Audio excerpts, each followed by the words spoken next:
জুলাইয়ে হাসপাতালে আহতদের দেখতে গিয়ে সহানুভূতি দেখিয়েছিলেন সাবেক প্রধানমন্ত্রী শেখ হাসিনা, কিন্তু ওদিকে তিনিই নাকি চিকিৎসক ও সংশ্লিষ্ট হাসপাতাল কর্তৃপক্ষকে নো ট্রিটমেন্ট নো রিলিজ নির্দেশ দিয়েছিলেন।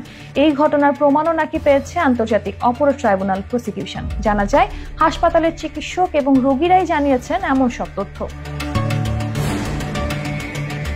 23 ফেব্রুয়ারি শুনানি শেষে ট্রাইব্যুনালের প্রসিকিউশন অফিসের সম্মেলন কক্ষে এক প্রেস ব্রিফিং এ গণমাধ্যম কর্মীদের এসব কথা জানান চিফ প্রসিকিউশন তাজুল ইসলাম। তিনি বলেন, আমরা রাজধানীর একটি অর্থোপেডিক হাসপাতাল ও পুনর্বাসন প্রতিষ্ঠান বা পঙ্গু হাসপাতালে যখন পরিদর্শনে গিয়েছিলাম, তখন সেখানে চিকিৎসারত আহত রোগী এবং তাদের স্বজনরা আমাদের জানিয়েছিলেন শেখ হাসিনা পালিয়ে যাওয়ার আগে একবার হাসপাতাল পরিদর্শন করতে গিয়েছিলেন। সেখানে গিয়ে তিনি বলেছিলেন নো ট্রিটমেন্ট নো রিলিজ, অর্থাৎ কর্তব্যরত চিকিৎসক এবং হাসপাতাল কর্তৃপক্ষকে আহতদের কোনো চিকিৎসা না দিতে এবং কাউকে ওখান থেকে বাইরে না যেতে দেওয়ার নির্দেশ দেওয়া হয়েছিল। চিফ প্রসিকিউশন তাজুল ইসলাম বলেন, রোগীদের পাশাপাশি এই নির্দেশনাবলীর কথা সেখানকার ডাক্তাররাও আমাদেরকে জানিয়েছে। এর তথ্য প্রমাণাদি আমাদের হাতে আছে, আমরা সেটাই আজ আদালতকে জানিয়েছি।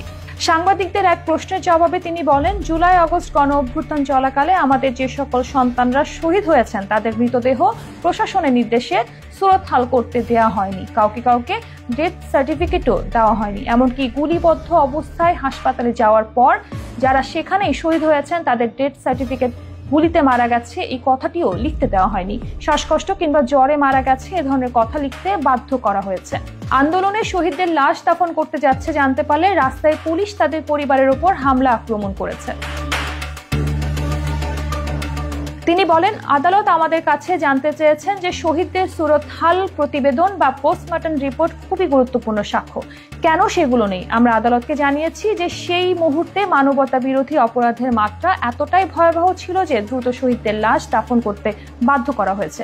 তাই এ কারণে তাদের কাছে কোনো পোস্টমর্টম রিপোর্ট দেওয়া হয়নি। ঘটনাটি কোনো স্বাভাবিক বিষয় নয়, বরং তা মানবতা বিরোধী অপরাধের একটি জলজ্যান্ত প্রমাণ। এটি প্রমাণ করে কি ধরনের নিষ্ঠুরতার সঙ্গে জুলাই আগস্টে হত্যাকাণ্ডগুলো চালানো হয়েছিল। সাবেক প্রধানমন্ত্রী শেখ হাসিনার এমন নির্মমতার প্রমাণ সহ যথাযথ প্রক্রিয়া অনুসরণ করে যাচাই বাছাই ও ফরেনসিক করার পর গণহত্যা ও মানবতা বিরোধী মামলার প্রমাণের সাথে সম্পৃক্ত করে আদালতের কাছে হস্তান্তর করা হবে বলে জানান তিনি।